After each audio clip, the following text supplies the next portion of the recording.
Hey, hello everyone, I'm David Guerrero and welcome back to another video here on Many Ways Films.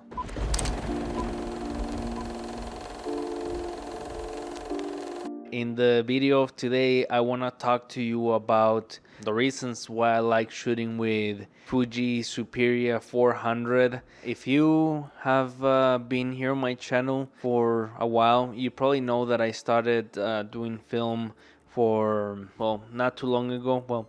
I started doing film like back in like 2019, but it wasn't until last year, till the middle end of last year, that I started to take it more seriously.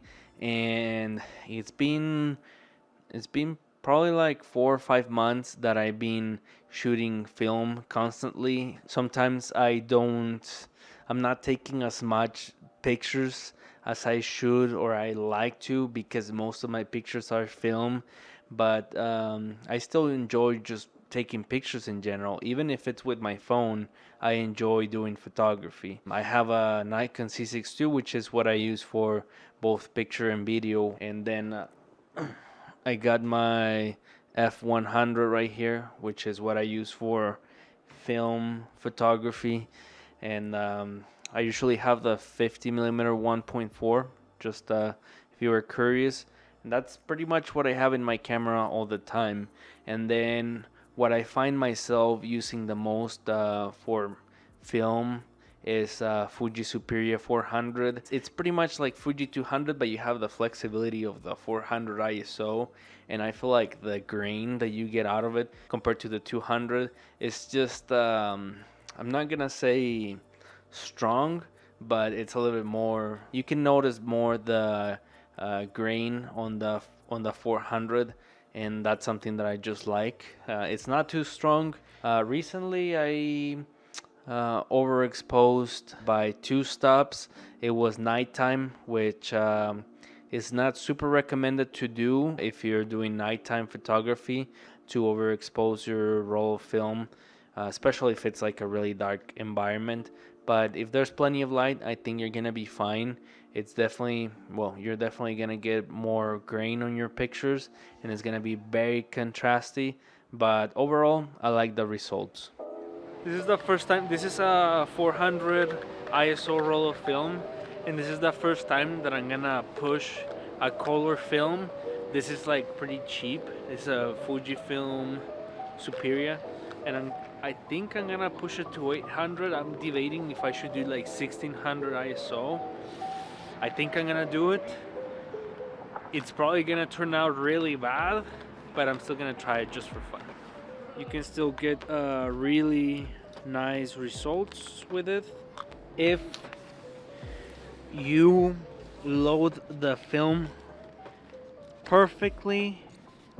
You're gonna be able to get 37, maybe 37 and a half exposures right there.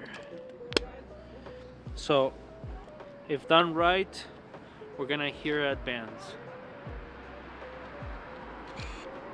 Yep, this is an ISO 400. So we're gonna push it. That's one stop. We're gonna do two stops. Again, that would probably look really bad, but we'll see in a couple days.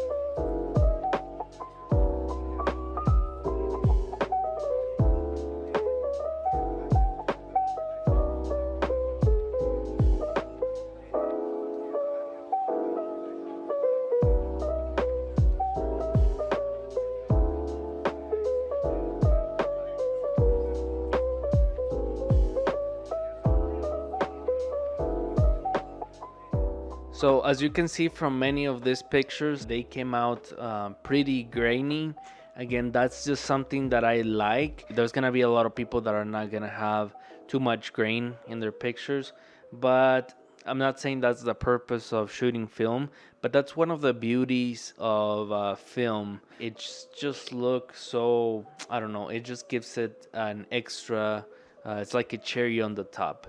And for me, as having a picture like contrasty like this one with like very strong colors, there's some elation on this picture where you have the doors and the 324 in there and those lights. They, I don't know, I really like this picture. You can see some of these colors. It kind of reminds me of movies like The Exorcist, where like the green is like very strong in the movie, and it just screams. It's like in your face that it's film.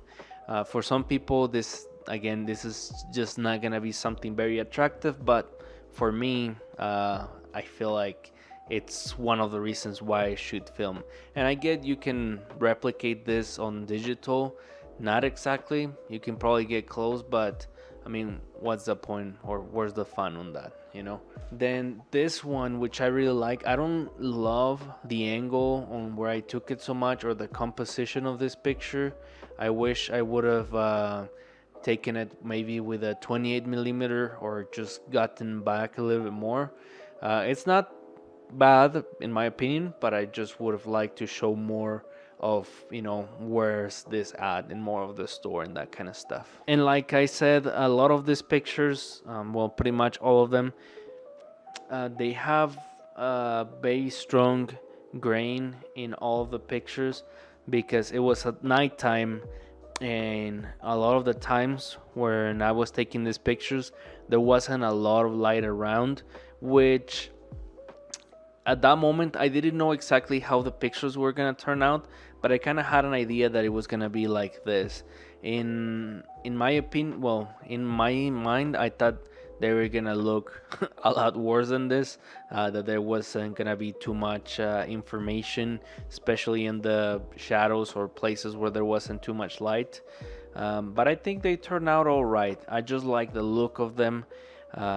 Of this nighttime shoot that I got overexposing. Right now, where we're like still kind of on winter time, I think that you're gonna be able to take pretty nice pictures overexposing, but I'm very curious to know how would they look like in like more of a sunny day setting. Now, some of these pictures that I'm gonna be showing you right now, they were shot at box speed, which means that in this case they were a 400 ISO, and I shot them as if they were shot and I shot them at 400 ISO. So there's no overexposing, none of that stuff. I was using the Nikon F100, and in a lot of these pictures I was using my light meter app, and combined with both of them, I found like a pretty nice balance exposure, and I really like how they turned out. And pretty much like with the pictures at nighttime,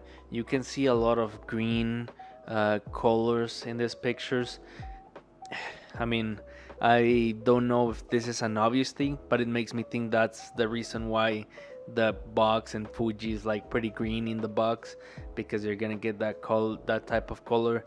I know that Kodak film stocks does that in their boxes. They kind of tell you what kind of color temperature is gonna have and like the tones, but I think that's why Fuji does the same thing with their boxes. But anyway, I really like how they look. They just look like they were shot on film, and I know that's kind of maybe dumb to say, but there's a lot of film stock, especially the more expensive ones, the ones that are like 15, 20, $25. From what I've seen, they look so good and their grain is so fine.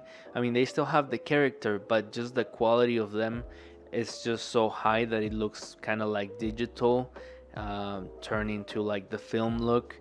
And I feel like with this cheaper film stocks, you get all of the characteristics of film and all the imperfections that comes with film. So that is some of the reasons why I like shooting with Fuji Superia 400. I also love shooting with Fuji 200, but Fuji Superia is just that flexibility of shooting with 400 ISO and being able to shoot at nighttime. I don't know exactly what are the difference between the two of them, but I'm thinking of doing a comparison between both of them and seeing what are the differences. Also price, it's important. I recently bought some Ektachrome that is $25 per roll, and I bought two of them. And well, I'm really excited to shoot them, which I haven't yet. And I'm curious to know what you guys think. If you're shooting film, if you've shot with Fuji Superia, which I mean you probably have if you are currently shooting film. What do you think about this film stock? And if you haven't shot film and you're just looking into it, let me know what you think of these pictures, about the colors. Do you prefer more expensive film stocks, or is this okay for you? That's all I gotta say for the video of today. So thanks again for watching. Don't forget to subscribe, and yeah, any questions, just let me know, and I'll see you in the next video. See ya.